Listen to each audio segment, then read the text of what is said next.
Bonjour Guylain Watrolos, Bonjour. soyez le bienvenu sur ce plateau. Vous êtes hélas habitué des médias depuis ce funeste jour du 8 mars 2014 et la disparition de ce vol donc de la Malaysia Airlines entre Kuala Lumpur et Pékin. Vous avez perdu votre femme, deux de vos enfants.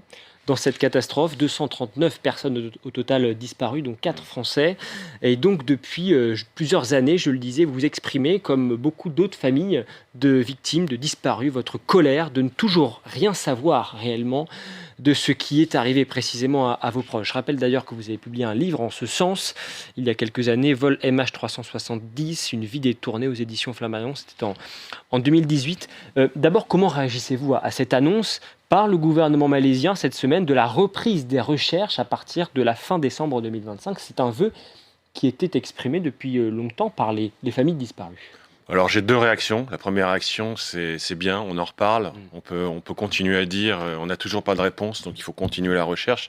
Donc je suis très content qu'on continue la recherche.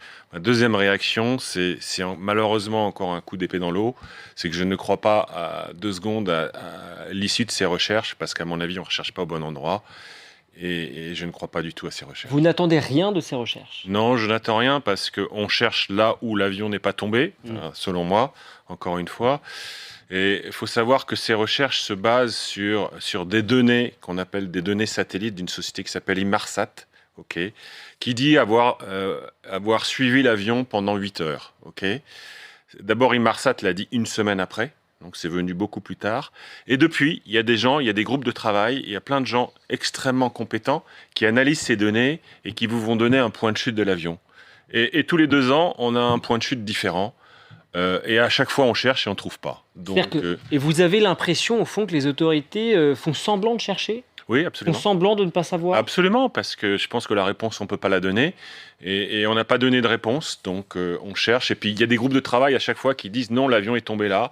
Donc, on va en suivre un et on va chercher pour faire croire qu'on continue à chercher, oui.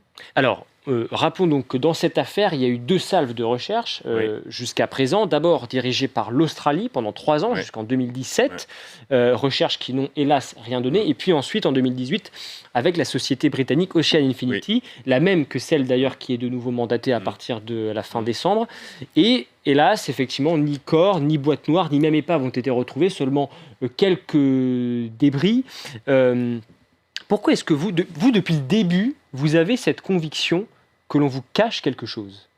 Bah oui, depuis la première semaine. Mm. Parce qu'il faut se rappeler comment ça s'est passé.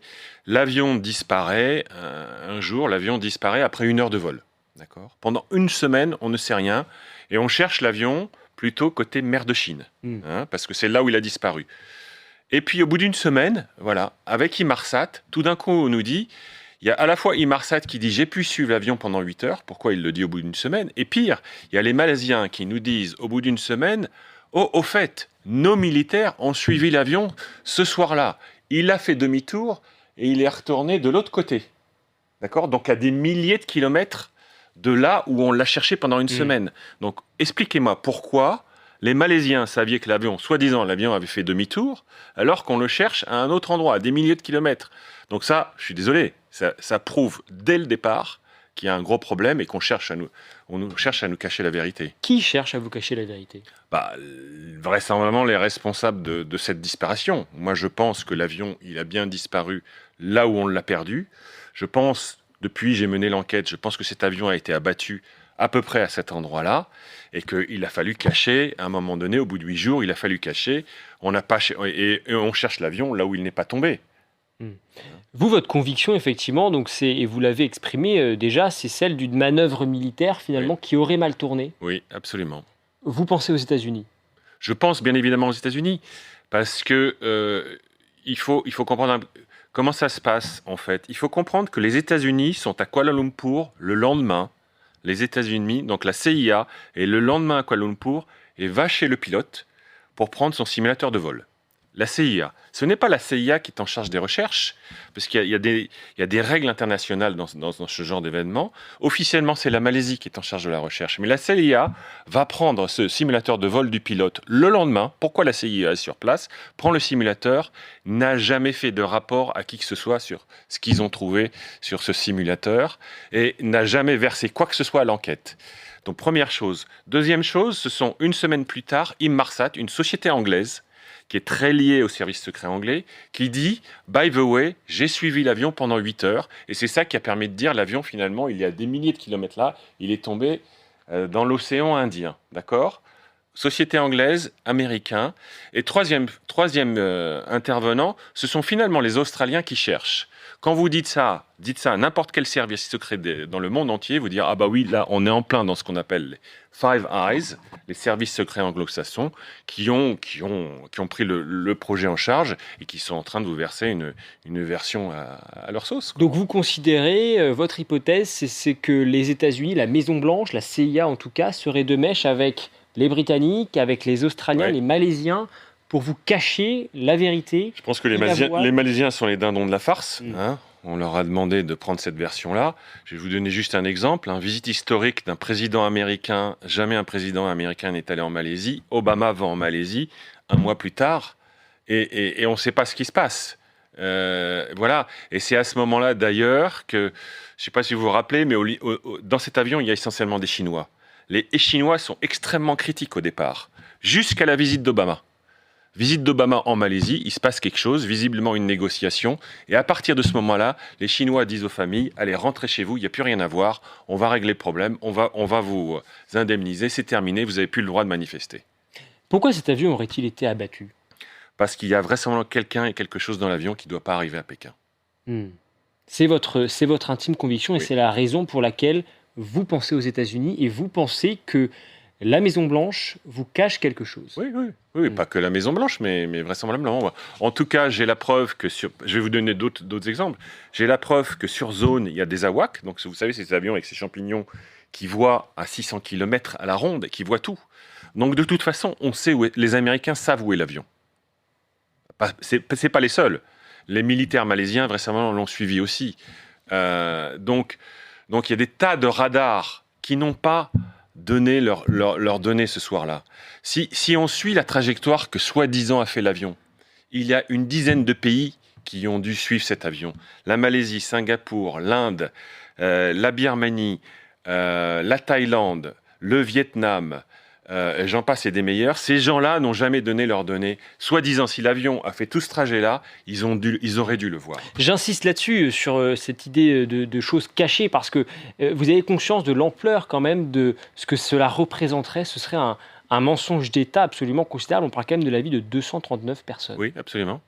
Mais comment vous expliquez qu'un avion, l'avion le plus sûr du monde, le Boeing 777, disparaisse dans une zone qui est surveillée comme le lait sur le feu. Cette zone est extrêmement surveillée et personne n'a vu l'avion. C'est pas possible. Il y a eu beaucoup de commentaires sur les réseaux, dans les médias, des bouquins, etc. Beaucoup de choses sur cette affaire depuis la disparition tragique de cet avion. Et certains disent, attendez, il y a énormément de théories complotistes autour de cette disparition. Ouais. Que leur répondez-vous ? Je sais pas. Moi, je dis que ce qu'on nous dit n'est pas possible, pour deux raisons. Cet avion ne disparaît pas comme ça, on l'a suivi. Donc pourquoi on nous dit pas qu'on l'a suivi ? Pourquoi on nous dit pas ce qui s'est passé ? Voilà. Et que le trajet qu'on nous donne est pas possible parce qu'il y a 10 États qui auraient dû le voir. Donc pourquoi, encore une fois, ces 10 États ? Donc complotiste, ça veut dire pas. Moi, ce que je dis, c'est qu'effectivement, il y a des gens qui se taisent et qui savent quelque chose. Donc après, est-ce que c'est du complot ? Est-ce que c'est pas du complot ? Si cette société donc, qui va être chargée là, à nouveau de ces recherches, donc Ocean Infinity et de Mesh, ça veut dire qu'on cherche, on fait exprès de chercher au mauvais endroit. Ce que disent les autorités, c'est que le périmètre va être beaucoup plus restreint. Ouais. On parle d'une zone de 15 000 km² contre les 120 000 à l'origine. Théoriquement, ça devrait rendre les fouilles plus efficaces. Ouais. Non, mais tant mieux qu'ils cherchent. Si je trouve l'avion, tant mieux, ça prouve que j'ai tort et je serai satisfait. Et on aura peut-être des réponses, mais j'y crois pas. Et je peux dire juste un mot sur Ocean Infinity. Ocean Infinity, c'est des gens qui cherchent des trésors dans la mer. Donc, ils cherchent des épaves. C'est leur métier. La dernière fois, c'est eux qui ont cherché aussi. Ils sont absolument pas transparents. Il n'y a pas un journaliste sur le bateau. Il n'y a bien évidemment pas de famille sur le bateau. Et la dernière fois... dites-moi pourquoi, mais ils ont coupé leur communication pendant quelques jours. Donc on ne savait pas où ils étaient. Donc vraisemblablement, ils étaient tombés sur une épave. Ils voulaient sûrement pas dire qu'ils étaient là. Donc Ocean Infinity, c'est un coup de pub pour eux. Alors effectivement, ça coûte rien aller au gouvernement malaisien parce qu'Ocean Infinity dit je le fais gratuitement. Si je trouve l'épave, vous me payez. D'accord? Mais c'est encore un coup de pub pour Ocean Infinity qui cherche des épaves et qui se fait de la pub en même temps. Alors si les recherches ont pu reprendre, c'est grâce en grande partie au courage, à la ténacité Oui, des familles oui. et dont vous faites bien évidemment partie. Certaines familles d'ailleurs se disent prêts ou en tout cas ont ouvert l'hypothèse à financer eux-mêmes de nouvelles recherches, à Oui. les organiser eux-mêmes. C'est une hypothèse qui est sur la table, ça. Oui, oui, mais ça coûte très cher. Ouais. Ça coûte très très cher ce bateau-là, Ocean Infinity. Je ne sais plus quel est le prix à la journée, mais c'est extrêmement cher. Donc malheureusement, on n'a pas les moyens de le faire. Mm. Vous êtes en contact toujours, j'imagine, avec d'autres familles. Quel est l'état d'esprit? Qu'est-ce que vous vous dites aujourd'hui au moment où le gouvernement annonce que de nouvelles recherches vont être menées? Bah, on est en contact, on est tous très contents qu'on en reparle et que les recherches continuent. Donc ça veut dire qu'on n'a pas clos le dossier. Ça c'est très bien, on est tous très contents. Après, communiquer avec la famille, il faut comprendre que l'essentiel des familles sont des Chinois. C'est très difficile de communiquer avec les Chinois, d'autant plus qu'on ne le laisse pas forcément communiquer. Donc ça, ils n'ont pas le droit de manifester, ils n'ont pas le droit de dire ce qu'ils veulent, donc ils parlent ni français ni anglais, donc c'est très difficile de parler avec eux. Il y a les Malaisiens qui sont aussi un peu dans la même situation, et finalement, ma famille, on est les seuls Français, les seuls, je dirais, Européens dans cet avion, donc on est un peu seuls. Mais les familles, oui, tous les ans, on fait un événement ensemble, on se voit tous les ans et on essaye de reparler du sujet, Mm. mais on a du mal à travailler ensemble quand même. Vous dites que vous êtes un peu seul.